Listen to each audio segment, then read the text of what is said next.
So kind of shifting gears, but there's been a lot of a few changes with the Thielen Health Center. So can you tell us a little bit about the progress since the Keeling report was released? We've made a lot of progress. I'm pleased. You always want to be at the top of your game, and there's still things we can do to move forward. I think some of the immediate structural changes we made, especially the front desk and the way we triage appointments, were good. But those were at the front end. What we really need to do is provide better service and more service. And I think you're seeing that now. We're still doing basically client feedback and immediately checking with students on if they're satisfied. We've reached over a 90% satisfaction rate. Our students now, instead of waiting days or in some cases weeks for an appointment, just about everyone's seen that day or the next day. So the quality of the service has really improved. In terms of hiring, you can't do that if you don't have the right personnel. We've hired 6 new medical professionals recently, a mixture of doctors and nurses, so that has helped tremendously. So there's more access to people that the students want to see. So I'm pleased at where we're at, and we're going to keep moving that forward. Yeah. And on the same note, with enrollment increasing continually over the past few semesters, how's the university helping with mental health resources when enrollment continues to rise? Well, not only is enrollment rising, but I think there's a greater demand amongst the student body for mental health services. So we've got really 2 areas we approach that through: the health center, the mental health professionals, and through student counseling. We need help in both those areas. We've hired in the mental health area, and then the students came through with strong support mental health and counseling. Matter of fact, we added an additional fee to hire more professionals, passed overwhelmingly by the student body, which has enabled us to go forward with a more aggressive hiring plan. So again, just like on what I would call more traditional health, you're going to see more practitioners. We already have more, and you're going to see better access to mental health than we've ever had before. This is an area that I wouldn't say caught us by surprise, but the increase per capita demand of mental health services is something we probably wouldn't have predicted 5 years ago.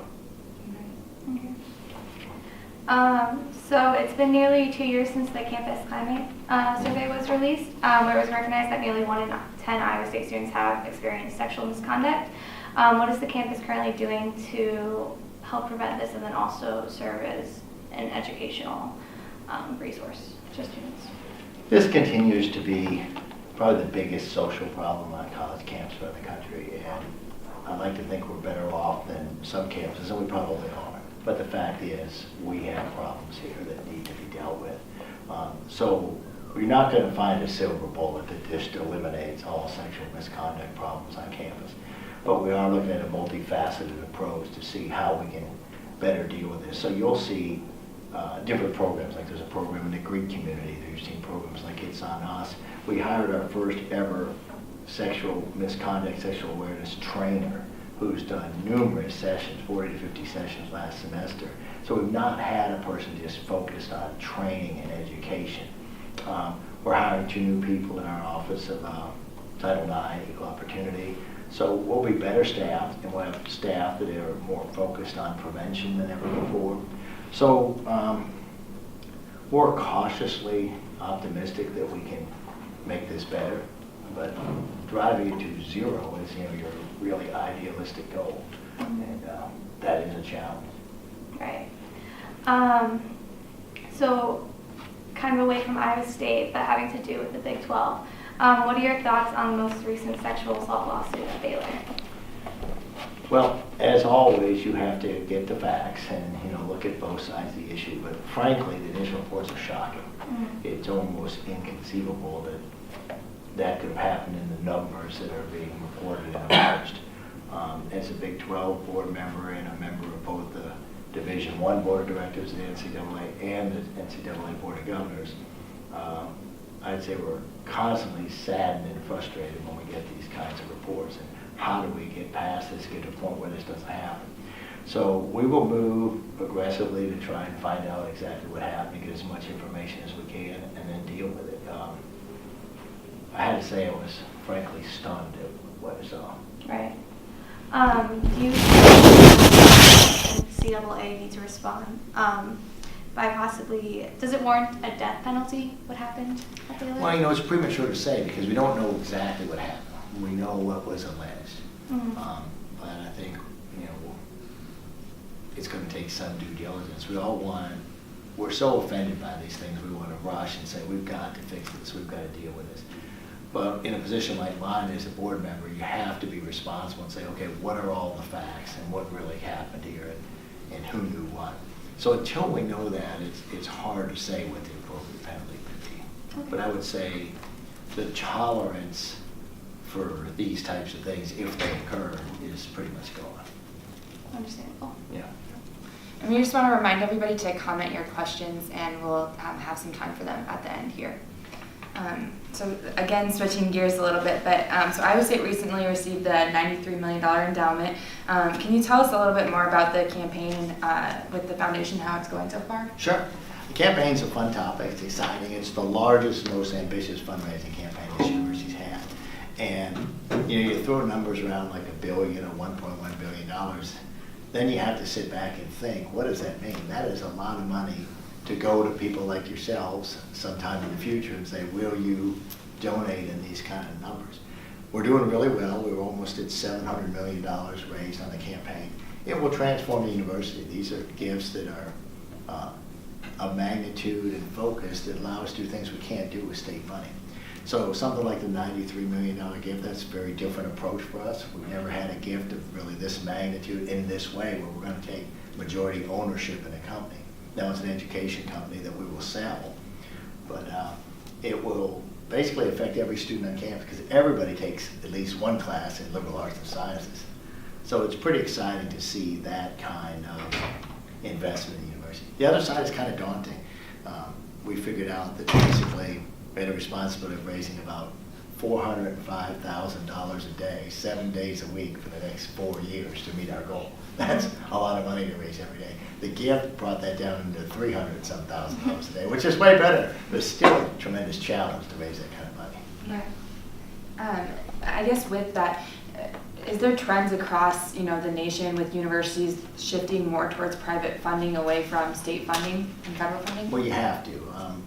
We've been fortunate to have 5 years of increase, but that's pretty rare in this country.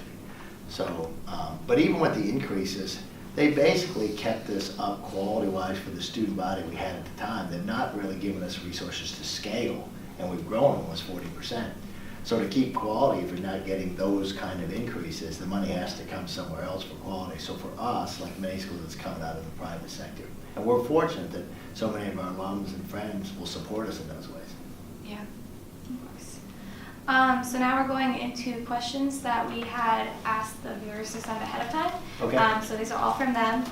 To begin, what efforts has the President's office made to support students and scholars affected by President Trump's executive order signed on Friday? Well, first, we've tried to gather information on what it means, and so we can get out useful information from our National Students and Scholars Office so people know exactly what it means. What countries does it apply to? How long is it in place? What are the implications? We've also helped facilitate things. For example, we had one individual who was already here on travel and couldn't get back in the U.S., and he arrived last night. So we helped facilitate a mechanism, to get through these hurdles. Fortunately, we didn't have many individuals traveling and actually caught in limbo in another country. We've given them information and guidance on travel and the risks of traveling until this thing is cleared up.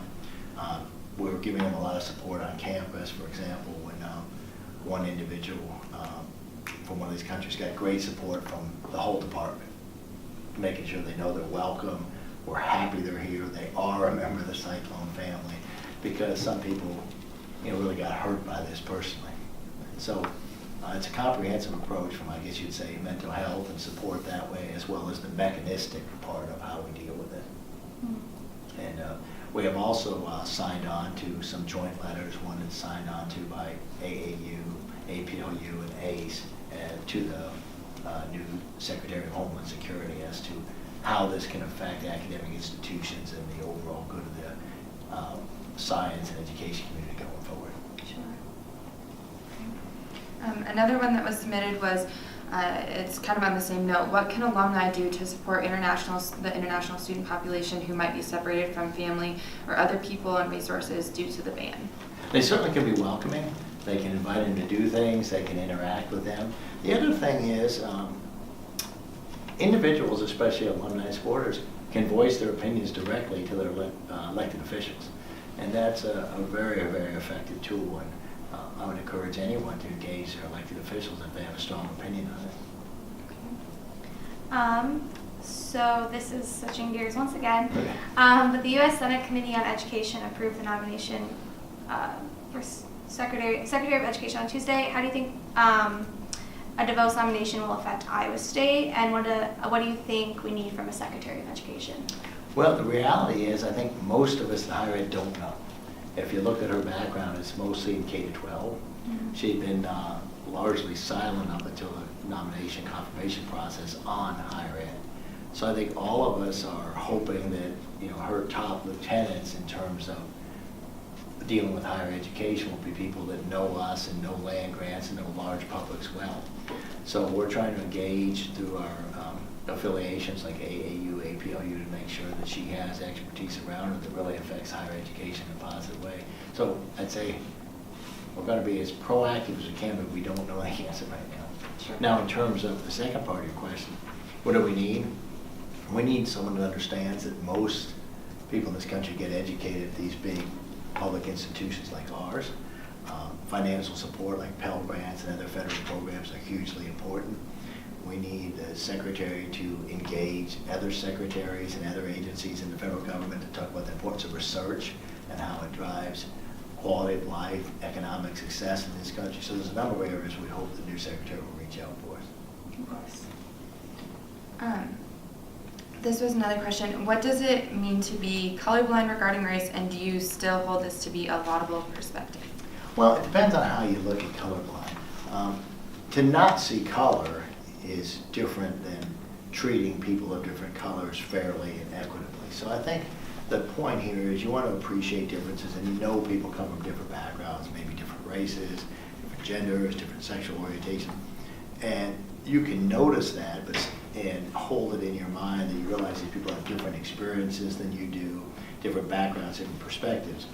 But then you also try and be open, understanding, and certainly not hold any of these things against them or hold back any opportunities. So I guess it's kind of a nuanced answer. You want to look at this from a couple of different ways. Yeah. Okay. And then why is preserving tenure so critically important? Well, there's some mechanistic reasons, and there's some philosophical reasons. One, we want to recruit the very best faculty to be on this campus for educating our students and doing research. They're more inclined to come to an institution where tenure is protected and they know they have a long-term career. Many of these areas of research, for example, take many years to be successful. You want to have some likelihood that your job will be preserved. I think that's one of the reasons. I also think in this country we have a long history of protecting academic freedom, and people want to feel reassured there is freedom of thought, freedom of expression amongst our faculty, and tenure helps protect that. So we're certainly going to be on the side of fully supporting tenure. I think this should be coupled, though, with the fact that many people don't understand that a university like Iowa State has a vigorous post-tenure review process. Tenure is not a right to do nothing. Mm-hmm. It's a protection of academic freedom and other academic principles. If people aren't going to work hard here, their fellow faculty are going to root them out, and we're going to go through a post-tenure process, and they won't stay. And I think it's important that legislators understand tenure as an important academic institution can be balanced with effective personnel management. We can take the cards from some people have submitted questions okay. on the show here, but one last one that was submitted ahead of time. In what ways or areas do you see the university changing or improving before you retire? Well, one, I would like to find a more effective way to deal with growth. In other words, want to make sure we have enough faculty, enough facilities that we can maintain quality and improve quality as we grow. I'd like to see some improvement in facilities. I'd like to see some improvement in the community so everybody feels welcome and we have high quality amenities around us, so you'll see opportunities in the research park, opportunities in campus town like where we're located today. And I'd also like to see the value of our degrees go up. When I came here, I talked about improving the quality of the university and having that translate into our reputation. so that when you graduate, people will immediately want you because they know you've been successful at Iowa State. And I think we're driving in that direction. We continue to do that. Yeah. And you mentioned the research part. Can you give us any updates on what's going on there? Well, there's a lot of change, and not just the physical change, because you see more buildings and you'll see them in a much more architecturally appealing style than ever before. But we're actually building a community there now. So you will see a new restaurant about to open. You'll see a health and fitness center about to open. Soon we'll have medical care and child care there. And you're going to see more and more job opportunities at the park. Another type of thing you'll see that I'm really excited about is we're partnering with the county, and they're going to build a park through the unused areas of the research park. So it will be a first-class research park, but almost a village and a community in itself. Create tremendous internship opportunities for students while they're here, and then provide some really neat job opportunities for graduates to stay right here in Ames if they want to do that. Yeah. So this question that was submitted was, what's happening with VISHA or another spring event, and will one return? Well, there's been a lot happening. VISHA itself will not return, but the good parts of VISHA are returning and are continuing to return at a rapid rate. So, we're still having the Spring Festival. We had the Cyclone Market last year. The students opted to take the parade and bring it back, but the students were pretty unanimous in wanting it in the fall for homecoming. So we had our first parade in a long time this fall, and it was hugely successful. It looks to be bigger and better this coming fall. So you'll continue to see more and more parts of VISHA resurface, but they may be spread around the calendar. But we're letting the students drive this mostly where they want these events and how they want them shaped. Right. Another question is, how are you trying to make everyone of various political stances feel comfortable on campus? That's tough because we're in one of the more partisan periods of American history. Now, there's been other ones that were maybe even rougher, but not in our lifetimes. And some people have forgot their manners and forgot that you can disagree and still have civil discourse and be respectful of each other. So I think that is one of the things we're trying to do where we reinstituted the principles of community here. So this should be a place for intellectual discussion, and we should be able to have open debates and test each other's theories. And that's how you grow, when you really have to defend your position, or you learn from others and say, maybe my position needs to be changed. But it has to be done in a way that people feel comfortable. If you're being attacked, it's hard to have that discussion or really get to a meaningful point. So we're trying to put that type of culture in place and constantly remind people that there are more than one way to look at an issue, but let's look at it respectfully. Mm-hmm. Yeah. We had another question come in about the alt-right materials that are being found on campus. So can you talk about what the university can do with that and what they can't do? That is a tremendous struggle because some people, and I would be one of them, are personally offended by a lot of this material. But I wear two hats. I wear one as a citizen and think, what are these people thinking and why would you put this material out? But then I wear this other one as president where I have to uphold the law and I have rules that I have to follow. Largely I am very supportive of the First Amendment in this country that gives people the right for free expression.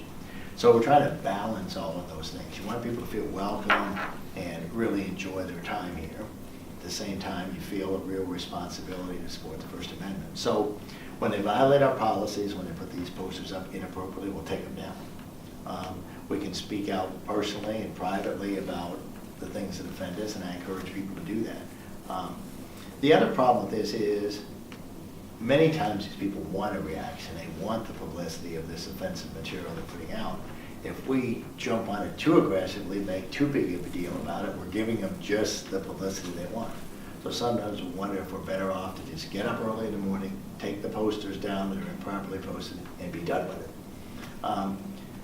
So it's a very difficult thing to get right in the sense what might please some people on campus is not enough of a response to others, and at the same time we're telling people we didn't go far enough. Some people are telling us we went too far. So we are trying hard to get it right, but it is a difficult situation for us. Yeah, sure. Yeah. And I know that on a few different occasions you've put out a statement. When do you decide you do need to put out a statement or not need to? Well, when you have a lot of smart people at the table and you discuss things, you tend to make less mistakes. So when we have an incident, you know, we talk with people in beard shirt, we call people like cold stout, get, you know, student opinion. We try and get a feel for, is this going to make it worse? Is it going to make it better? Sometimes it's obvious you've crossed the threshold. Somebody needs to say, this went too far, this is enough, we're not going to tolerate this in our community. Other times you think, you know, these people don't deserve publicity or recognition for what they did. So we try and get that group around the table, talk it through, and decide what's the best approach. Yeah, sure. And kind of on a different topic, but student government elections are coming up here. So what sort of things do you want students to be thinking about with the elections, or what sort of things do you think are important to this campaign season? Well, you know, I always stay out of the campaign itself, like I don't endorse any candidate. But I do want to always remind the students that this is a hugely important post. Someone like Cole or Dan before them, or you know, others before them, Hillary and others, have had great access to me. And I think I'm pretty accessible, but with 37,000 students, I can't talk to all of them all the time. So they have a very quick, steady pipeline to me through their elected officers. So take it seriously, whether it's crowding on a side-ride bus, food in the dining hall, faculty, lab quality, posters on campus. They have a very good venue to me through these people. So take it seriously and look at the candidates and see who's really going to advance the quality of the experience for you on this campus.